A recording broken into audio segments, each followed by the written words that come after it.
يضلل فلا هادي له ونشهد أن لا إله إلا الله وحده لا شريك له ونشهد أن سيدنا ومولانا محمدا عبده ورسوله صلى الله تعالى عليه وسلم تسليما كثيرا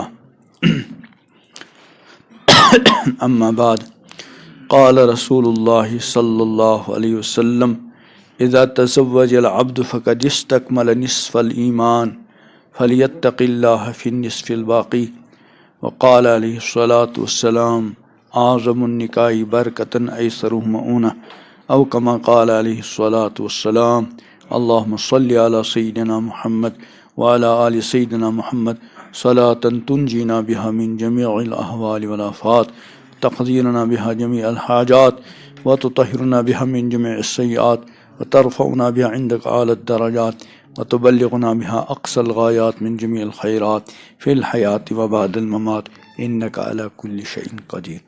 حضرات سامعین، بزرگوں اور دوستو، یہ نکاح کی مجلس ہے اور نکاح امام الانبیاء حضرت محمد عربی صلی اللہ علیہ وسلم کی وہ عظیم اور مبارک سنت ہے جس کو حضور اکرم صلی اللہ علیہ وسلم نے خود اپنی سنت قرار دیا۔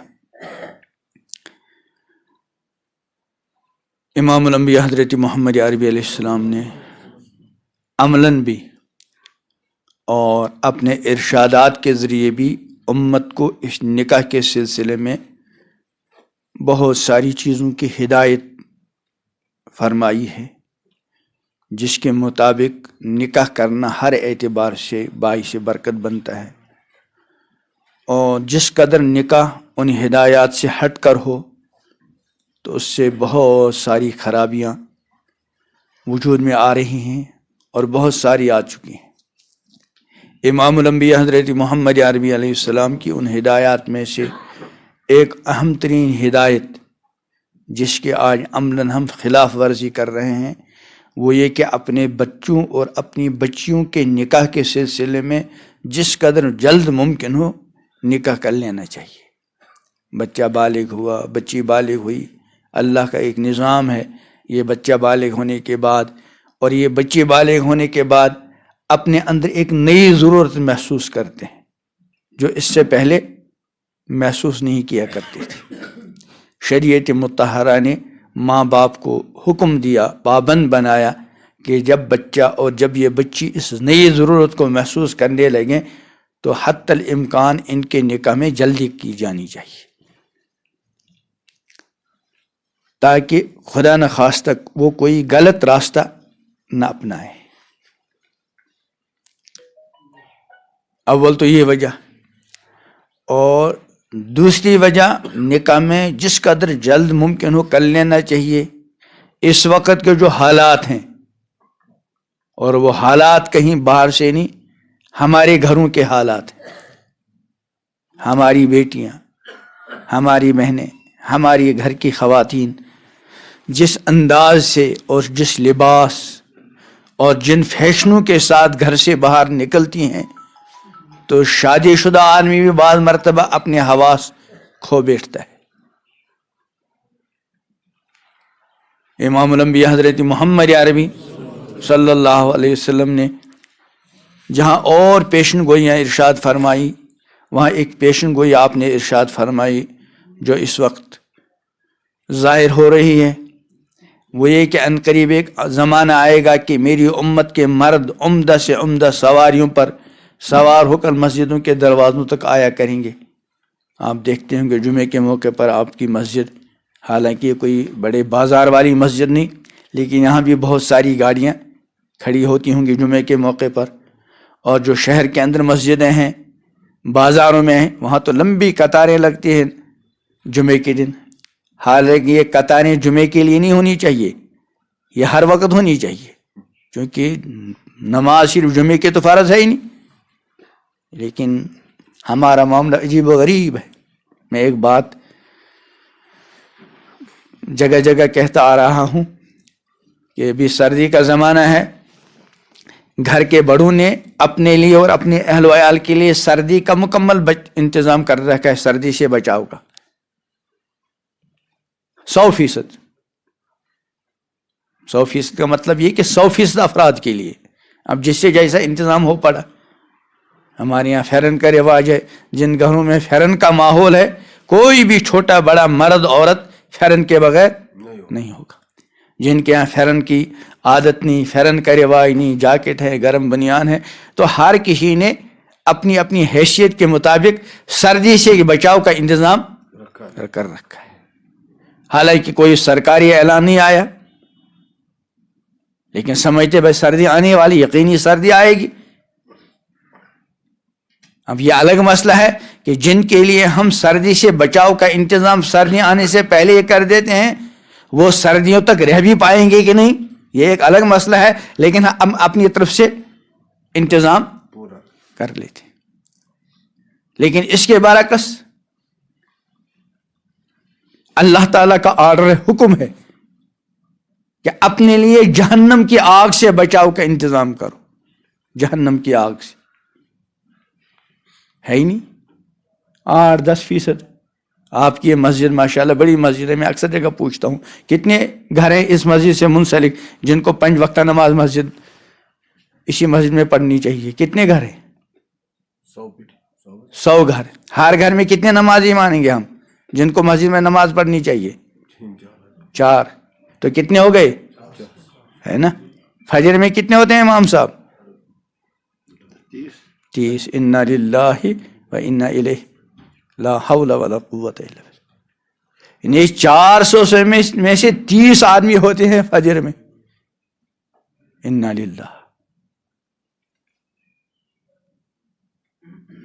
یعنی اس کا مطلب ہے کہ اچھی طرح سے نماز کی حیثیت سے صرف 30 آدمیوں کو اپنے لیے جہنم کی آگ سے بچاؤ کا عملاً فکر ہے. ورنہ کیا مطلب ہے؟ چلیے دن میں نہیں ہوتے ہوں گے مختلف کام, رات کو تو گھر میں ہی ہوتے ہوں گے. کس قدر المیہ ہے. یہ بڑوں کا حال ہے اور چھوٹوں کا تو خود بھی خود.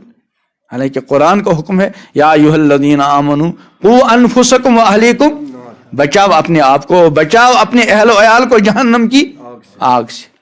اور جہنم کی آگ سے بچانے میں سب سے زیادہ اہم رول ایمان کے بعد کس کا ہے؟ نماز کا. جب جنت میں اور جہنم میں بھیجنے کا فیصلہ ہوگا تو سب سے پہلے اعمال میں جانچا کس کو جائے گا؟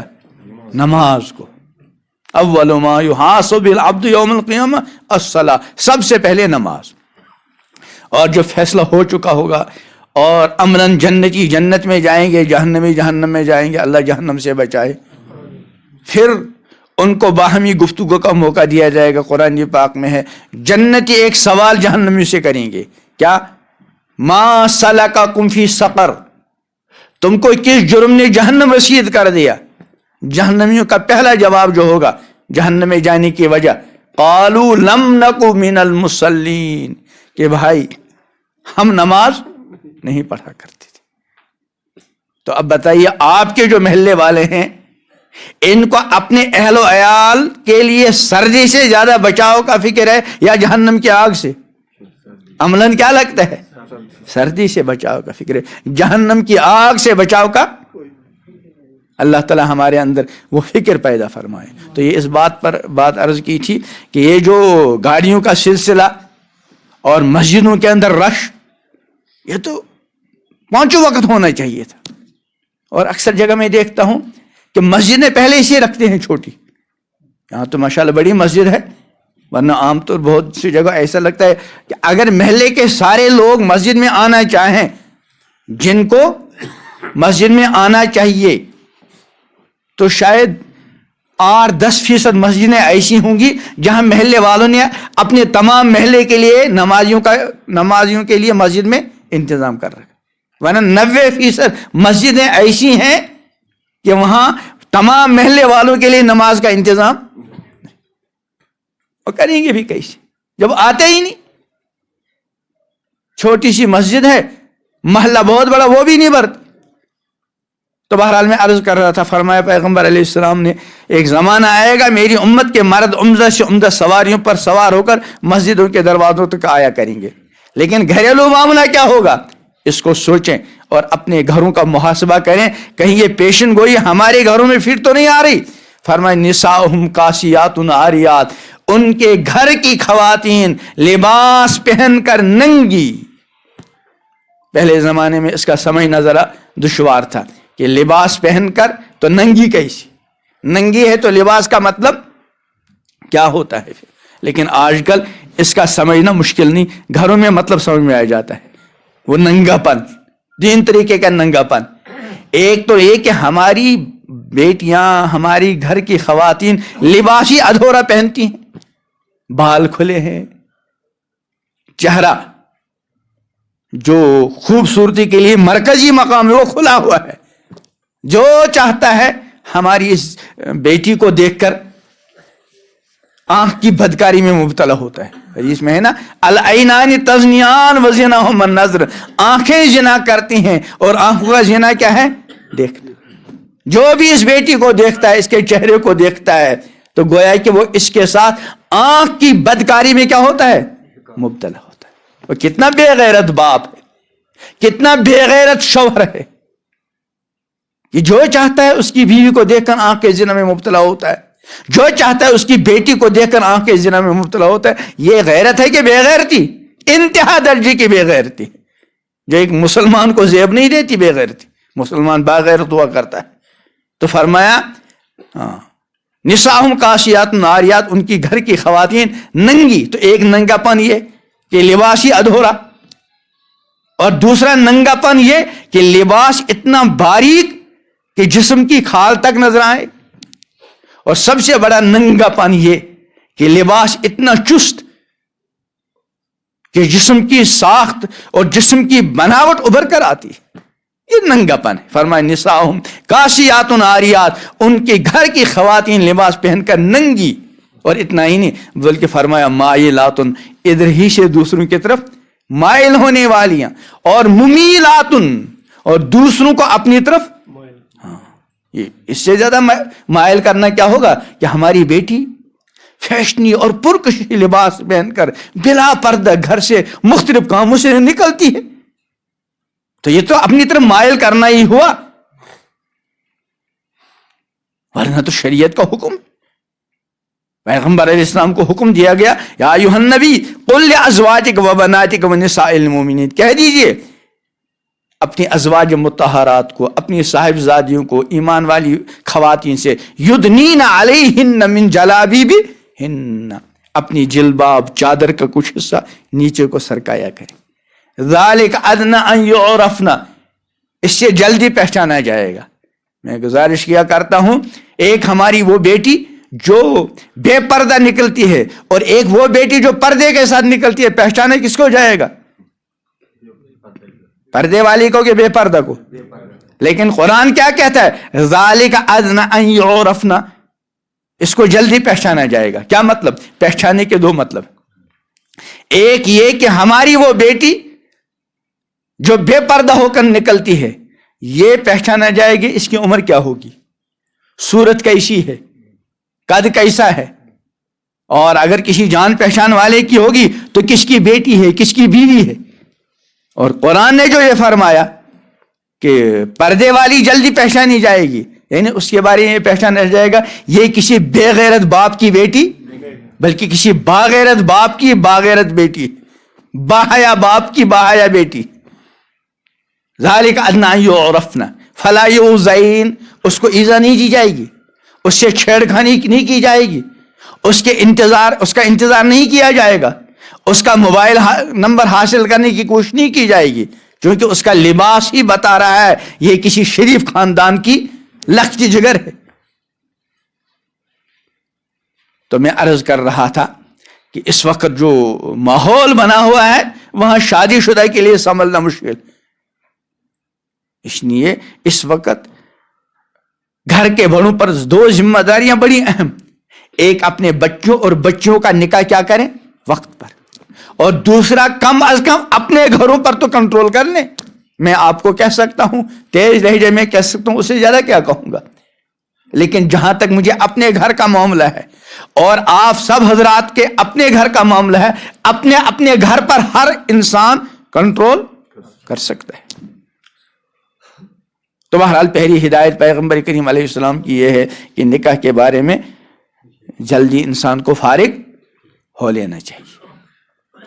اور دوسری ہدایت کہ اس نکاح کو سادگی کے ساتھ انجام دیا جائے، سادگی کے ساتھ. فرمایا اعظم النکاح برکتاً ایسرہ معونہ، سب سے زیادہ بابرکت نکاح وہ ہے جو سادگی کے ساتھ، جس میں مشقت خرچہ کیا ہو، کم سے کم.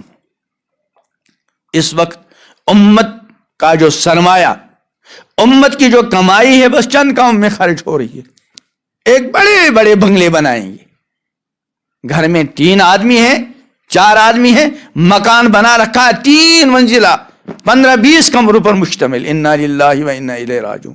حالانکہ امام الانبیاء حضرت محمد عربی صلی اللہ علیہ وسلم کو فرمان ہے کل بناء ابن آدم علیہ لال الا ما والا، کہ بنی آدم کی ہر تعمیر اس کے بنانے والے پر وبال ہے. الا ما لا بد من، مگر اتنی تعمیر جس کے بغیر چارہ نہیں، رہنے کے لیے کچھ چاہیے، اس کے بغیر سارا وبال. فرمایا انسان بنی آدم جو کچھ خرچ کرتا ہے وہ اللہ کی یہاں کسی نہ کسی شمار میں ہے. کھائے گا، پیے گا، پہنے گا، تو اس کی کچھ نہ کوئی حیثیت ہے اللہ کی یہاں، سوائے اس پیسے کے، اس رقم کے جو انسان مٹی میں ملاتا ہے. پہلے زمانے میں مکان مٹی کے بنتے تھے، اب کنکریٹ بنتے ہیں. تو ایک تو ہمارا پیسہ اس میں جا رہا ہے. بیچارہ ملازم 20-25 سال ملازمت کی، اور وہ تھوڑا تھوڑا جمع ہوا، 20 سال میں ایسا عالی شان بنگلہ بنایا کہ اور قرضہ اٹھانا پڑا. انا للہ و انا. اور دوسرا ہمارا پیسہ جو خرچ ہوتا ہے وہ آج کل شادیوں پر، اربوں روپے، بالکل اسراف، فضول، کوئی نتیجہ نہیں.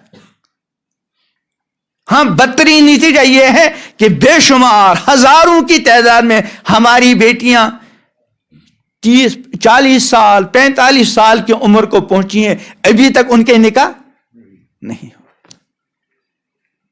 وجہ کیا ہے کہ ہم نے پیغمبر کریم علیہ السلام کی ہدایت پر عمل نہیں کیا، سادگی کا مظاہرہ نہیں کیا. اور تیسری ہدایت نکاح کے سلسلے میں، وہ لڑکے والے اور لڑکی والے دیکھ بھال ہوتی ہے، دیکھنا پڑتا ہے، کیونکہ ایک زندگی کا سفر ہے. اسی لیے بیوی کو رفیقہ حیات کہتے ہیں، زندگی کی ساتھ. لیکن سب سے زیادہ جو چیز ایک لڑکے والے کو اور ایک لڑکی والے کو دیکھنی چاہیے وہ کیا ہے؟ دینداری.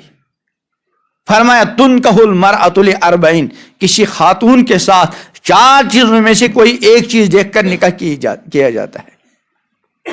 لمالہا، کبھی مال. آج کل یہ مال دیکھ کر نکاح کرنے کا وبال عام ہوتا جا رہا ہے. اس وقت تک لڑکے والا اور خاص کر لڑکے کی ماں مطمئن نہیں ہوتی جب تک اس کو اطمینان نہیں ہوتا کہ لڑکی جب ہمارے گھر آئے گی تو بہت سارا کچھ لے کر آئے گی. حالانکہ شریعت مطہرہ نے لڑکی والوں پر کسی طرح کا کوئی مالی بوجھ نہیں رکھا. لڑکے والوں پر تو ہے مہر چاہیے، ولیمہ وغیرہ، لیکن لڑکی والوں پر، بھائی بیٹا، لڑکی والوں پر کوئی بار. لیکن آج کل ماحول ایسا بنا ہوا ہے، لڑکے والے سے زیادہ فکر کس کو ہوتی ہے؟ لڑکی والے کو. بیچارہ بعض مرتبہ سودی قرض لے لیتا ہے اور اپنی بیٹی کو جہیز کے نام سے کچھ نہ کچھ ساتھ دیتا ہے، اور پھر بھی وہ جو ہے مطمئن نہیں ہوتی. لڑکے کی ماں بعض مرتبہ، لڑکے کی بہنیں، رواج ہی ایسا بنا پڑا ہے، اور بیچاری کو مختلف قسم کے تان سننے پڑتے ہیں. فرمایا کبھی مال دیکھ کر، اولی جمالہا، اور کبھی خوبصورتی دیکھ کر. انسان کی طبیعت ہے خوبصورتی کی طرف میلان ہے، لیکن اس کو بنیاد نہ بنایا جائے. اولی حسبہا، کبھی خاندان. شرعاً خاندانی رعایت کرنا کوئی ممانعت نہیں. خاندانی رعایت میں بہت ساری حکمتیں، لیکن خاندانی سارا کچھ نہیں. آخر میں فرمایا اولی دینہا، اور کبھی دین دیکھ کر. کسی لڑکی کا انتخاب کیا اس کی دینداری کی وجہ سے، فرمایا فاظفر بذات الدین، دیندار کے ذریعے کامیابی حاصل کرو۔ اور آج کل ماحول ایسا بنا ہوا ہے، بہت ساری ہماری وہ بیٹیاں جو واقعی شرعی پردہ کرتی ہیں۔ شرعی پردہ نہیں ہے کہ جب کہیں ادھر ادھر گئے، باہر گئے تو برقع پہن لیا، اور گھر میں شرعی پردے کا مطلب یہ ہے کہ ہر اس مرد سے پردہ ہو، ہر اس لڑکے سے پردہ ہو جو غیر محرم ہے۔ اور غیر محرم کس کو کہتے ہیں؟ جس کے ساتھ نکاح جائز نہیں۔ بھائی سے کوئی پردہ نہیں، باپ سے پردہ نہیں، چاچا سے پردہ نہیں، ماموں سے پردہ نہیں، بھتیجے سے پردہ نہیں، بھانجے سے پردہ نہیں، غیر محرم، ان سے نکاح جائز۔ لیکن جس سے بھی نکاح درست ہو، چچا زاد بھائی، خالہ زاد بھائی، پھوپھی زاد بھائی وغیرہ وغیرہ، ان سب سے نکاح درست ہے، ان سے پردہ کیا ہے؟ لازم۔ بہت شاید ہزار میں سے کوئی ایک آدھ بیٹی ہمارے معاشرے میں ایسی ہے جو شرعی پردہ چاہتی ہے کہ اپنے دیور سے بھی پردہ کرے۔ دیور یعنی شوہر کا بھائی، یہ تو سب سے بڑا مسئلہ بنتا ہے، بعض مرتبہ مشکلات پیش آتی ہیں۔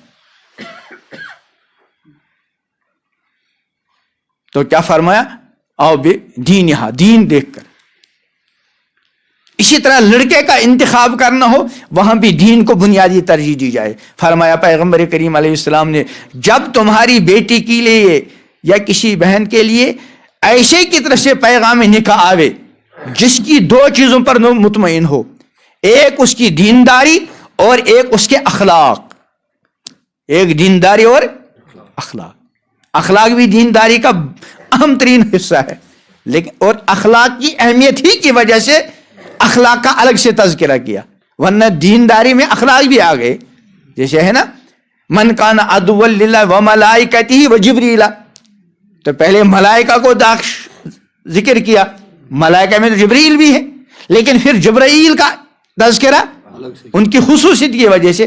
ایسے فرمایا جب تم کسی کے دینداری اور اخلاق پر مطمئن ہو، ایسے کا پیغام نکاح فوراً قبول کرو۔ اگر تم نے ایسا رشتہ ٹھکرایا محض اس وجہ سے کہ اس دیندار اور با اخلاق کے پاس زیادہ مال و دولت نہیں، اس کی ڈگری اونچی نہیں، اس کا عہدہ زیادہ بڑا نہیں، تم نے ٹھکرا دیا، فرمایا اس کے سنگین نتائج سامنے آئیں گے۔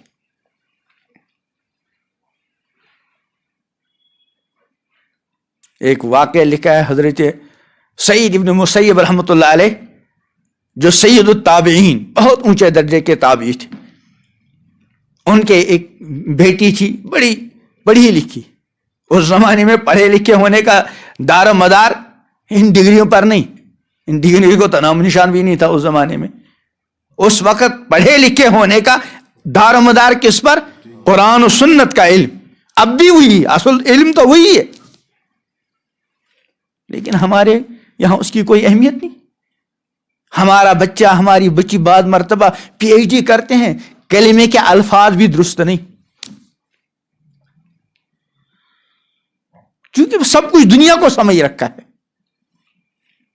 دنیا ہماری ضرورت ہے، اس کی ضرورت ہونے سے انکار نہیں، لیکن مقصد زندگی نہیں۔ اگر ہماری بیٹی اور ہمارے بیٹے نے دنیا کی ساری ڈگریاں حاصل کر لی، دنیا کے تمام عہدوں پر وہ فائز ہوئے اور دنیا میں جو ہے اول نمبر کے مالدار بنے، لیکن خدا نخواستہ ان کی زندگی میں دین نہ ہوا، تو یہ ڈگریاں اور یہ مال دولت، یہ عہدے اور منصب کسی کام نہیں آئیں گے۔ ایک مسلمان کے ایمان کا تقاضا یہ ہے کہ جتنی اپنے بچوں اور بچیوں کی مروجہ تعلیم کی فکر ہو، اس سے زیادہ ان کی دینی تعلیم اور ان کے دین اور ان کی آخرت کی فکر ہونا چاہیے۔ تو بہرحال میں عرض کر رہا تھا، اس زمانے میں پڑھا لکھے ہونے کا مطلب کیا ہے؟ دین کا مکمل علم۔ تو سعید ابن مسیب رحمۃ اللہ علیہ کی بیٹی بڑی پڑھی لکھی تھی، وقت کے کسی بڑے حاکم نے پیغام نکاح بھیجا، قبول نہیں۔ ہماری طرح نہیں کہ اگر کوئی اچھا وزیر ہو، ایسا بھی ہوا ہے کہ اس وزیر پذیر یا وزیر پذیر کے بیٹے کے پاس ایمان ہی نہیں، لیکن بیٹی اٹھ لا حول ولا قوت الا باللہ، مسلمان ہو کر انہوں نے وہ رشتہ ٹھکرا دیا، نہیں قبول کیا۔ ایک مرتبہ تشریف فرما تھے مسجد میں، ایک نوجوان آیا، اس نے نماز پڑھی مسجد میں۔ حضرت سعید ابن مسیب رحمۃ اللہ علیہ نے اس جوان کو بلایا، پوچھا بیٹا نکاح ہوا ہے؟ عرض کیا حضرت نہیں۔ کیا کرنا چاہتے ہو؟ پتہ نہیں کیا جواب دیا ہوگا بیچارے نے، غریب ماں کا بیٹا۔ کہا میں اپنی میرا نام سعید ابن مسیب ہے، میں اپنی بیٹی کا نکاح تمہارے ساتھ کرنا چاہتا ہوں۔ کیا دیکھ کر؟ نماز۔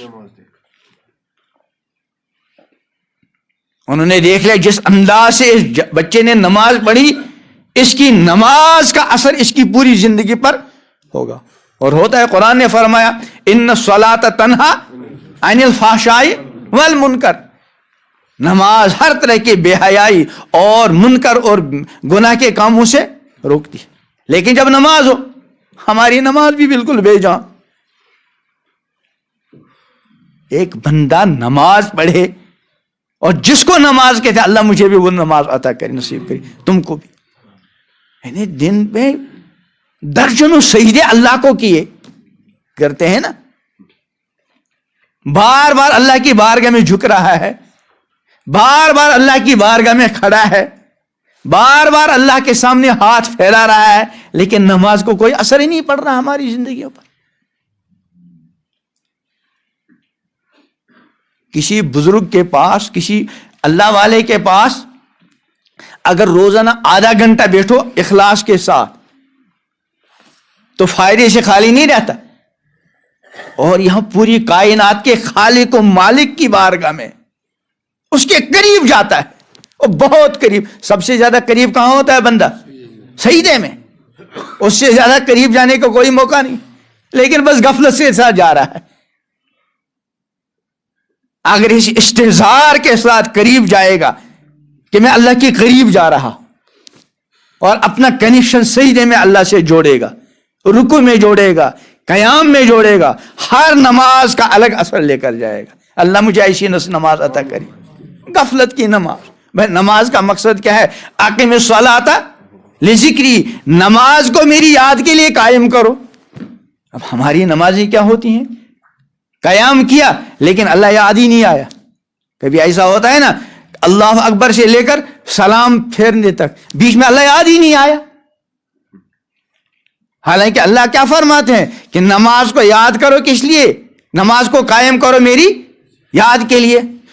اور یہاں یہ ہے کہ قیام کیا، پورے قیام کے دوران دل میں اللہ ایک مرتبہ یاد نہیں آیا، رکوع میں اللہ یاد نہیں آیا، سجدے میں اللہ کے اتنے قریب گیا لیکن وہاں بھی اللہ یاد نہیں آیا، اتحیات میں اللہ یاد نہیں آیا، بلکہ جہاں اللہ اکبر کہہ دیا بس اور چیزیں یاد آنے لگی۔ اگر یاد نہیں آیا تو کون نہیں آیا؟ اللہ نہیں آیا۔ تو سعید بن مسیب نے دیکھا کہ اس کی نماز تو بڑی شاندار ہے، یہ یاد والی نماز ہے، ضرور اس کی نماز کا اثر اس کی زندگی میں ہوگا۔ وہیں اس بچے کو تیار کیا اور بیٹی کا نکاح اس کے ساتھ کر لیا۔ یہ بیٹا گھر گیا اپنی ماں کے پاس، وہاں کہا ہوگا ماں کو کہ میرا تو نکاح بھی ہو گیا۔ شاید ماں کو یقین بھی آیا ہوگا، کہاں ایک یتیم بچہ غریب ماں کا، اور کہاں سعید بن مسیب بہت مشہور تابعی تھے۔ ابھی وہ ماں بیٹے کچھ بات ہی کر رہے تھے، باہر سے کچھ کھٹکھٹانے کی آواز آئی۔ بیٹا باہر نکلا تو دیکھا سعید بن مسیب دروازے پہ کھڑے ہیں اور اپنی بیٹی ساتھ ہے، اور اس لڑکے سے فرمایا بیٹا چونکہ نکاح ہو گیا تھا میں نے سوچا کیوں تم کو انتظار کر رہا ہوں، یہ ہے تمہاری اہلیہ، حوالے کل ادخل چلی آئے۔ کتنی سادگی! اور نکاح کس بنیاد پر کیا؟ دین کی بنیاد پر۔ نکاح ہو گیا، اب نکاح کے بعد باہمی کچھ حقوق ہوتے ہیں، کچھ حقوق لڑکے کے لڑکی پر اور کچھ حقوق لڑکی کے لڑکے پر۔ بیوی کے حقوق میں سے سب سے پہلا حق وہ کیا ہے؟ حق کے مہر۔ نکاح ہو گیا، مہر لازم ہے۔ آج کل ہمارے معاشرے میں مہر کے لین دین کا معاملہ ہاتھوں ہاتھ ہو رہا ہے، لیکن دو خرابیاں ہیں ہمارے معاشرے میں، خاص کر شہر میں عموماً اب بھی۔ ایک خرابی یہ کہ مہر سے زیادہ اہمیت عملاً تھان کو دی جاتی ہے، ہوتا ہے نا کالم تھان کا، حالانکہ تھان کوئی شرعی چیز نہیں۔ اس لیے بعض مرتبہ شادی شدہ لوگوں کو بھی پتہ نہیں ہوتا یہ جو تھان ہے اس کا مالک لڑکا ہے کہ لڑکی ہے، کون ہوتا ہے مالک؟ ہاں، لیکن یہ زبان کی حد تک ہے، عملاً نہیں۔ عملاً کا مطلب کیا ہے؟ جب لڑکی مالک ہے جو چاہے کرے، لیکن اگر ہماری وہ بیٹی جس کو ہم نے تھان کے نام سے 10-15 لاکھ روپے کے زیورات دے دیے، اس نے 1 ہفتے کے بعد 6 مہینے کے بعد اس زیورات کو بیچ کر جو اس کی مرضی آئی کر لیا، برداشت کریں گے لڑکے والے؟ تو اس کا یہ کہنا ہے کہ لڑکی مالک ہے، یہ بس زبانی ہے، عملاً ایسا نہیں ہوتا۔ دو ہی چیزیں ہیں، جب ہم کسی کو کوئی چیز بغیر معاوضے کے دیں، یا تو وہ ہبہ ہے یا عاریت ہے۔ ہبے کا مطلب کیا ہے؟ کوئی بھی آدمی اپنی کوئی چیز دوسرے کو دے دے، جب دوسرے نے قبضہ کر لیا وہ مالک ہو گیا، جو چاہے کر دے۔ یہ ہدیہ دینے والا اور ہبہ کرنے والا، اس کو کوئی اعتراض کا حق، جب دے دیا تم نے، وہ جانے اس کا کام جانے۔ اور یہ ہے عاریت۔ عاریت کا مطلب کیا ہے؟ کہ اپنی کوئی چیز دوسرے کو صرف استعمال کے لیے دے دو، مالک مت بناؤ۔ اب جو تھان کے نام سے آپ نے کوئی زیورات دے دیے، اس کی وضاحت کرو۔ یہ اگر ہبہ اور گفٹ ہے تو لڑکی مالک ہے، وہ جانے اس کا کام جانے۔ آپ یا شوہر کے ماں باپ، وہ کسی طرح کا کوئی اعتراض کا حق نہیں رکھتے۔ تو ایک تو اس کو اس سے زیادہ اہمیت دے دیتے ہیں اور وضاحت کرتے نہیں کہ یہ ہبہ ہے یا عاریت ہے۔ دوسرے مہر میں گڑبڑ ہے۔ کیا؟ شریعت کا حکم یہ ہے کہ جب ایجاب و قبول ہو گیا، ابھی ایجاب و قبول ہوگا انشاءاللہ، اس ایجاب و قبول کے ساتھ ہی شرعاً یہ لڑکی آدھے مہر کی مالک بن جاتی ہے۔ اگر نکاح ہو گیا، ایجاب و قبول ہو گیا، خدا نخواستہ کچھ ایسے حالات بن پڑے، اللہ حفاظت کرے، کہ آگے معاملہ نہیں چل گیا۔ کبھی ہوتا ہے نا ایسا، نکاح ہو گیا ہے لیکن رخصتی نہیں ہوئی، پہلے ہی علیحدگی ہو گئی، تو قرآن نے فرمایا فنصف ما فرضتم، یہ لڑکی جو ہے مقرر کردہ آدھے مہر کی کیا بن جاتی ہے؟ مالک۔ اور جب رخصت ہو گئی، رخصتی، اور رخصتی نہیں، رخصتی کے بغیر بھی بعض مرتبہ، آج کل تو ماحول بنا ہوا ہے جہاں نکاح ہو گیا دوسرے دن یہ لڑکے اور لڑکے گھومنے جاتے ہیں۔ چلے اس میں تو تھوڑی گنجائش تھی، اب تو رشتہ طے ہوا، نکاح کا کچھ نہیں ہوا، لیکن لڑکا اور لڑکی جا رہے ہیں۔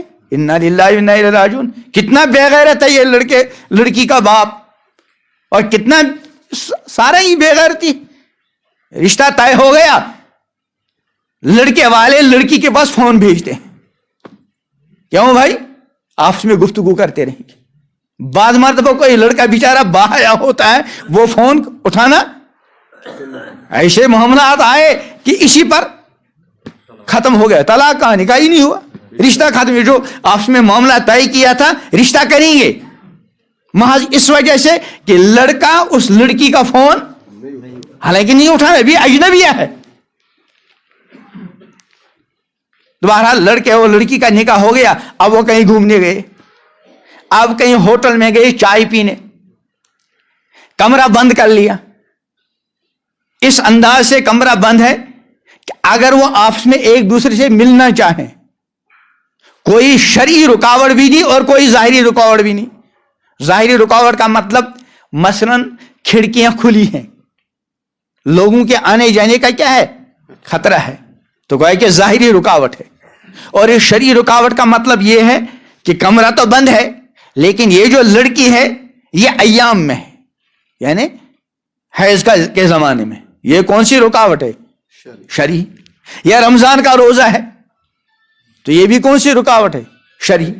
اگر ظاہری رکاوٹ بھی نہیں، شرعی رکاوٹ بھی نہیں، وہ بیٹھے کمرے میں، ان کو بیٹ کا ایسا موقع مل گیا، اگر وہ ملنا چاہتے تو ان کو کوئی رکاوٹ نہیں تھی. اب ملے یا نہ ملے اس کو نہیں دیکھیں گے، لیکن موقع ملا تھا. اس موقع ملنے کو شریعت کی اصطلاح میں خلوت صحیحہ کہتے ہیں. خلوت صحیحہ.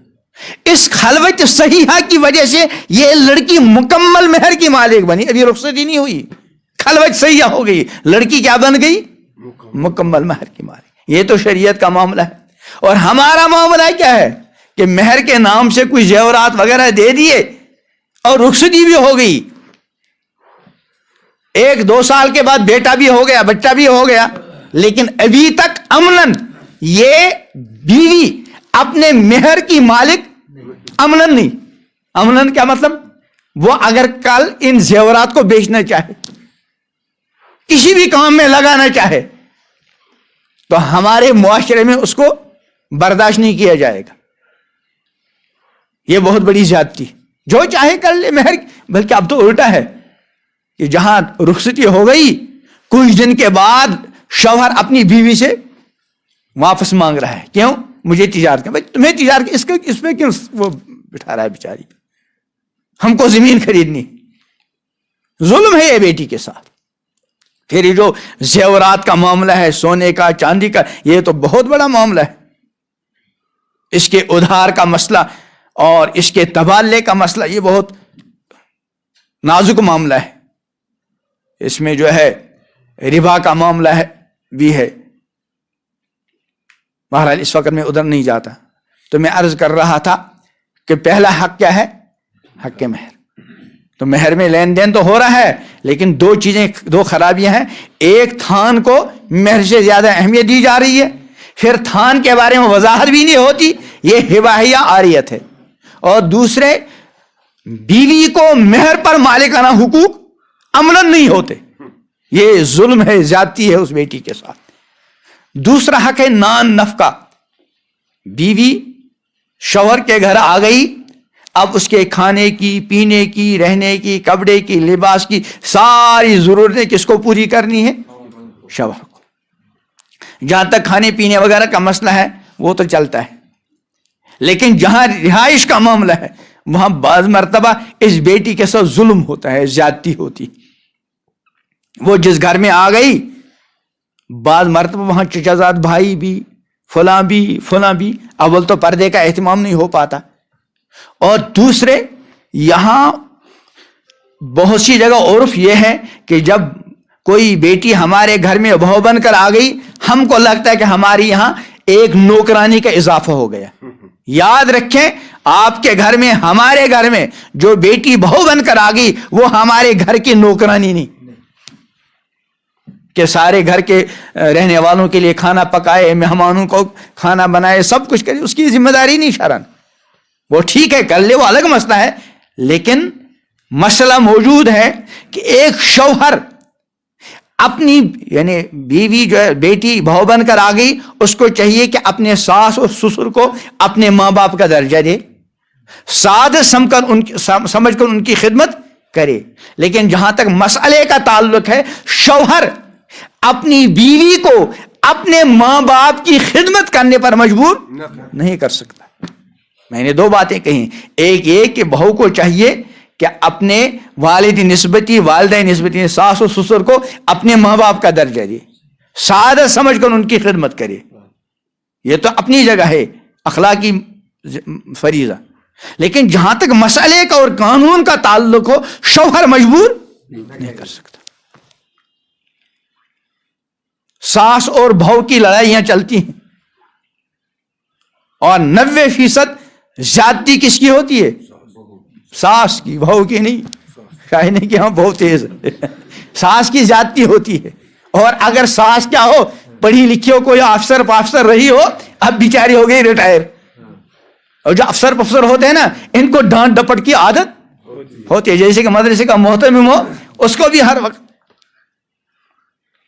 تو یہ افسر رہی ہوگی، اب جب ریٹائر ہو گئی، اب کس پر افسری چلائے گی؟ اب بیچاری یہ مظلومہ آ گئی، یہ ساری افسری اسی پہ چلا رہی. اور اس بیچاری کو وہ اپنے ماں باپ کی لاڈلی تھی، اس نے کبھی یہ افسری دیکھی نہیں تھی. وہ بیچاری افسری سے تنگ آ گئی اور اپنے شوہر کو کہہ دیا مجھے ایک کمرہ دے دو الگ کرائے پہ، میں اس مصیبت میں نہیں رہنا چاہتی۔ شریعت نے اس کو حق دیا ہے، شوہر اس کو اپنی ماں کے ساتھ اور اپنے باپ کے ساتھ رہنے پر مجبور نہیں کر سکتا۔ ماں باپ کا اپنا حق ہے، بیوی کی وجہ سے ماں باپ کے حق تلفی نہ ہو، اور ماں باپ کی وجہ سے بیوی کے ساتھ زیادتی نہ ہو۔ تیسرا حق حسن معاشرہ، بیوی کے ساتھ اچھے انداز سے پیش آوے، اچھے اخلاق کے ساتھ۔ امام الانبیاء حضرت محمد عربی صلی اللہ علیہ وسلم کا فرمان ہے خیرکم خیرکم لأہلہ وانا خیرکم لأہلی، تم سب میں سے سب سے اچھا وہ ہے جو اپنے اہل کے حق میں کیا ہو، اچھا ہو۔ اور ساتھ فرمایا وانا خیرکم لأہلی، میں تم سب میں سے اپنے اہل کے حق میں کیا ہوں، اچھا ہوں۔ ہم بعض مرتبہ سب کے ساتھ اچھا برتاؤ کرتے ہیں، پڑوسی کے ساتھ اچھا برتاؤ، مہمان کے ساتھ اچھا برتاؤ، رشتہ دار کے ساتھ اچھا برتاؤ، کسی کے ساتھ بھی، لیکن اگر اچھا برتاؤ نہیں کرتے تو کس کے ساتھ، بیوی کے ساتھ، بیوی کے حق میں اچھا نہیں ہوتے۔ حالانکہ حضور نے کیا فرمایا، تم میں سب سے اچھا کون ہے جو کس کے حق میں اچھا ہو، بیوی کے حق۔ اگر سب تمہارے اچھے ہونے کی گواہی دے رہے ہیں، ہمسائے بھی کہہ رہے ہیں ہمارے حق میں اچھا ہے، رشتہ دار بھی کہہ رہے ہیں ہمارے حق میں اچھا ہے، تمام جاننے پہچاننے والے کیا کہتے ہیں ہمارے حق میں اچھا ہے، لیکن بیوی کہتی ہے میرے حق میں اچھا، تو حضور کی طرف سے تم کو اچھا ہونے کی سند نہیں۔ اچھا ہونے کی سند کب ملے گی، جب کس کے ساتھ اچھے ہو، بیوی کے ساتھ۔ حضور علیہ السلام نے وصیت فرمائی استوصوا بالنساء خیرا، میری طرف سے عورتوں کے ساتھ حسن سلوک کی وصیت قبول کر لو، یعنی ان کے ساتھ حسن سلوک کیا کرو۔ اور فرمایا یہ عورت یہ ٹیڑھی پسلی سے پیدا ہو گئی ہے، اس کے اندر کچھ نہ کچھ ٹیڑھا پن رہے گا، اس کے ٹیڑھے پن کو برداشت کرو، اس کو سیدھا کرنے کی زیادہ کوشش مت کرنا۔ اگر تم نے سیدھا کرنے کی کوشش کی تو ٹوٹ جائے گی، مکمل سیدھی۔ اس نے اگر عورت کے بھی ٹیڑھا پن دکھلائے تو تعجب مت کیا کریں۔ ہمارے ایک بزرگ فرمایا کرتے تھے کہ عورت اگر کبھی ٹیڑھی میڑھی سنائے تو تعجب مت کرو، اگر کبھی سیدھی بات کر لی تو اس وقت کیا ہونا چاہیے، تعجب۔ میں مثال دیا کرتا ہوں، ایک چھوٹا سا بچہ وہ اگر بچوں والی حرکت کرے ہم کو تعجب ہوگا، کیوں؟ اس لیے کہ بچہ ہے، وہ تو بچوں والی حرکت کرے گا ہی، لیکن اگر اس بچے نے کبھی بڑی سمجھداری کی بات کی ہم کو کیا ہوگا، ارے بھائی اتنے سے چھوٹے بچے نے اتنی سمجھداری کی بات کی، اس کو ہم گلے لگائیں گے، اس کو کچھ حوصلہ افزائی کے لیے انعام دیں گے۔ ایسے ہی بیوی اگر اس نے کبھی ٹیڑھی میڑھی سنائی تو کیا سمجھو جیسے بچہ بچوں والی حرکت کرے گا، یہ بھی بیچارہ اپنی فطرت دکھلا رہی ہے۔ اور اگر اس نے کبھی اچھی سنائی، سیدھی بات کر لی، تو اس کو کیا کرو، جب بچے کو گلے لگاؤ تو بیوی کو بھی لگاؤ، کون سا مسئلہ ہے، لیکن فوٹو نہیں اٹھانا، کرتے ہیں نا، تعجب کی بات ہے۔ اللہ تعالیٰ سب کو ایمانی غیرت عطا کرے۔ بیوی میاں بیوی تنہائی میں کیا کریں، وہ تو ایک دوسرے کا لباس ہے۔ فرمایا ہن لباس لکم انتم لباس لہن، وہ تمہارے لیے لباس اور تم اس کے لیے۔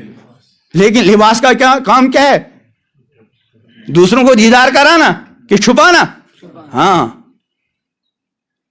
تو اگر اس نے کبھی اچھی بات سنائی تو اس کو گلے لگاؤ، اس کو کچھ کھلاؤ پلاؤ، لیکن اگر کبھی ٹیڑھی سنائی تو برداشت کرو کہ اس کی فطرت میں کیا ہے، ٹیڑھا پن ہے۔ تو بہرحال تیسرا حق کیا ہے، حسن معاشرہ۔ اور چوتھا حق کیا ہے، اس کی دینی تعلیم و تربیت۔ جب تک بیٹی گھر میں ہے اس کی ذمہ داری ہے ان کے ماں باپ کی اس کی اچھی تربیت کریں، دیندار بنائیں، باپردہ بنائیں، باحیا بنائیں۔ آج ماں باپ کو یہ فکر نہیں، بہت کم ماں باپ ہے۔ ماں باپ اپنی بیٹی کو ڈگری سے آراستہ کرنے کے لیے کہیں بھی بھیج سکتے ہیں۔ کتنی ہماری بیٹیاں ریاست بلکہ ملک سے باہر، ڈگری چاہیے، ٹھیک ہے شرعی حدود کے اندر پڑھائی ہے، لیکن شرم حیا بھی تو چاہیے۔ ہماری بیٹی اگر مروجہ تعلیم سے تو خوب آراستہ ہے، لیکن شرم حیا والے زیور سے محروم ہے تو یہ کسی کام کی نہیں۔ اور اگر 2 منٹ کے لیے حالات ایسے بن پڑے کہ ہماری بیٹی شرم موجودہ مروج تعلیم سے آراستہ نہیں لیکن شرم ہے حوالے زیور سے، کیا ہے اللہ کے ہاں اس کی بڑی قدر و قیمت ہے. تو جب تک بیٹی گھر میں ہے ان کی ذمہ داری. اب جو بیوی بن کر آ گئی اب شوہر کی ذمہ داری ہے. یہ نہیں کہ صبح جائے گا صاحب اس کو دفتر پہ جانا ہے، اس کو کپڑے پریس کر کے چاہیے، وقت پہ چائے چاہیے، وقت پہ ناشتہ چاہیے، واپس آ گیا تو فوراً کھانا تیار ہو. اگر ذرا کوتاہی ہوئی تو بس برس پڑا. لیکن اس کو فکر ہی نہیں کہ میری بیوی 5 وقت کی نماز پڑھتی ہے کہ نہیں، اس کو پاکی اور ناپاکی کے مسائل معلوم بھی ہے بھی نہیں، اس کو غسل کرنا بھی آتا ہے کہ نہیں. ماں باپ کی ذمہ داری کے بعد اب کس کی ذمہ داری ہے؟ شوہر کی. وہ انفسکم اہلیکم نارا میں نے بھی سنایا. اہل و عیال میں کون ہے سب سے پہلے؟ بھائی اہل و عیال کا آغاز ہی کہاں سے ہوتا ہے؟ بیوی سے. اگر بیوی نہیں تو اہل و عیال کہاں سے آئے گا؟ یہ تو ہے بیوی کے حقوق. شوہر کا حق کیا ہے؟ شرعی حدود کے اندر رہ کر ایک شوہر جو کچھ اپنی بیوی کو کہے، بیوی کو چاہیے کہ اپنی شوہر کی کیا کرے؟ اطاعت. شرعی حدود کے اندر، شریعت سے باہر نہیں. حدیث میں ہے اگر میں دنیا میں ایک انسان کو حکم دیتا دوسرے کے سامنے سجدہ کرے تو پھر میں بیوی کو حکم دیتا وہ کس کے سامنے سجدہ کرے. لیکن سجدہ کس کے لیے ہے؟ ایک اللہ وحدہ لا شریک کے لیے. لیکن اس سے معلوم ہوا کہ شوہر کا بڑا حق ہے. ایک حدیث، بس اسی پر اپنی بات مکمل کروں گا انشاءاللہ. فرمایا خیر متاع الدنیا المرأۃ الصالحہ، بہترین فائدے کی چیز کون ہے؟ المرأۃ الصالحہ، نیک خاتون. کون ہے؟ جس میں 3 خوبیاں ہوں.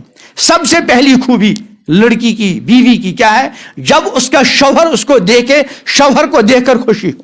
جب بھی وہ اپنی بیوی کو دیکھتا ہے اس کو خوشی ہوتی. یہ مختصر الفاظ ہیں لیکن اپنے اندر بہت کچھ مفہوم رکھتا ہے. کیا مطلب؟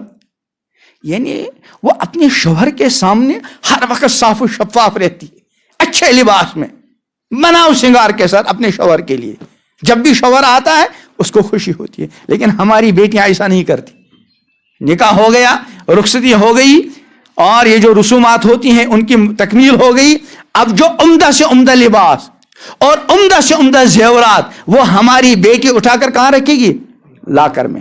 اب کب پہنے گی؟ جب کسی خوشی یا غمی کی تقریب میں جانا ہوگا تو خوب بناؤ سنگار کر کے. گویا کہ ہماری یہ بیٹی اپنا بناؤ سنگار کس کے لیے کر رہی ہے؟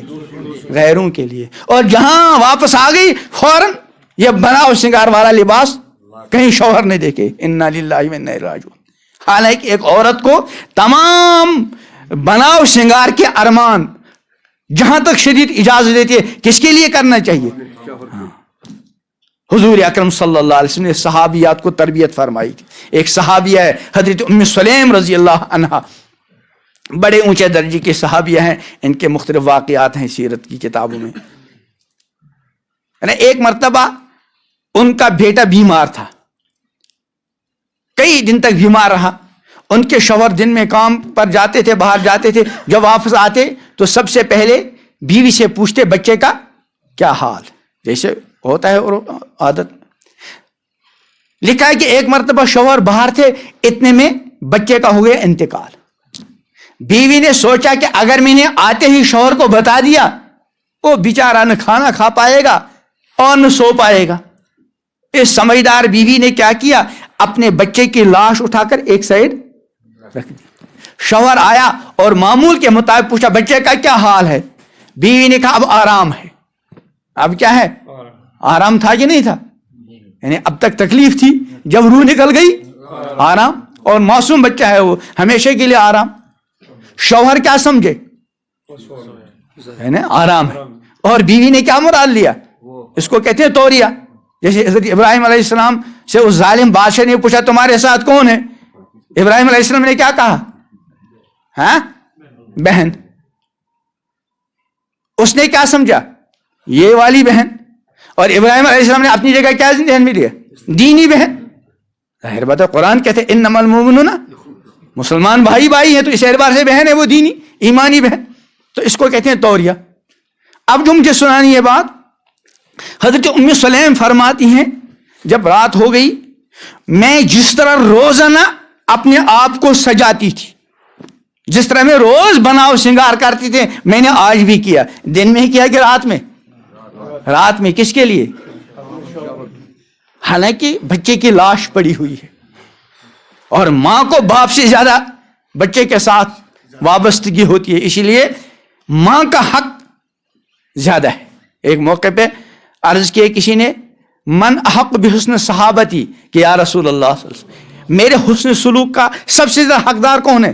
آپ نے فرمایا امک, تمہاری ماں. پھر پوچھا ثم من, اس کے بعد آپ نے فرمایا امک, تمہاری ماں. پھر پوچھا ثم من, آپ نے فرمایا امک. پھر چوتھی بار فرمایا تمہارا والد. لیکن ام سلیم کیا کہ جس طرح میں نے روزانہ اپنے آپ کو سنوارا, آج بھی اپنے آپ کو سنوار کر رکھا. اور شوہر ملے بھی, پھر وہ لمبا واقعہ ہے, اللہ نے اس دن ان کے لیے مقدر فرمائی اولاد. تو پہلی خوبی عورت کی کیا ہے کہ شوہر جب بھی اس کو دیکھے تو خوش ہو, اس کے لباس کو دیکھ کر, اس کے صفائی کو دیکھ کر, اس کے انداز گفتگو کو دیکھ کر. ہماری بیٹی جب کسی غیر سے بات کرے گی تو بہت پرکشش انداز, انا للہ و انا الیہ راجعون. حالانکہ اول غیر سے بلا وجہ بات کرے ہی نہ, فتنہ ہے, عورت کی آواز فتنہ ہے. اب اگر کبھی مجبوری ہو تو ازواج مطہرات کو حکم دیا گیا فلا تخضعن بالقول, گفتگو میں وہ نرم انداز اختیار. کیوں؟ فیطمع الذی فی قلبی مرض, جس کے دل میں بیماری ہے, پتہ نہیں اس کے دل میں کیا کیا جذبات تمہاری اس پرکش آواز سے پیدا ہوں. تو بیوی کو چاہیے کہ شوہر سے اس انداز سے بات کر لے کہ شوہر کا دل جیت لے. لیکن ہماری بیٹیوں کو یہ تربیت نہیں ہوتی. تو پہلی خوبی جب شوہر دیکھے خوشی ہو, اور دوسری خوبی جب شوہر کسی چیز کا حکم دے فوراً کیا کرے؟ اطاعت. اور تیسری خوبی جب شوہر گھر سے باہر ہو تو شوہر کی امانت کی کیا کرے؟ حفاظت. اور سب سے بڑی امانت خود عورت کی ذات ہے, اپنے بارے میں اپنے شوہر سے خیانت نہ کرے. اور خیانت میں یہ بھی ہے کہ یہ عورت غیر کو اپنا آپ دکھلانے کا موقع فراہم کرتی ہے. یعنی بے پردہ وہ جائے گی تو جو اس کو چاہتا ہے وہ دیکھ لیتا ہے, اس کی خوبصورتی سے لطف اندوز ہوتا ہے. تو گویا کہ اس نے شوہر کے ساتھ کیا کی؟ خیانت. اللہ تعالیٰ ان منتشر باتوں کو ہم سب کے لیے مفید اور کارآمد بنائے اور دل و جان سے عمل کی توفیق عطا فرمائے. لڑکی کی طرف سے کون ہے؟ لڑکی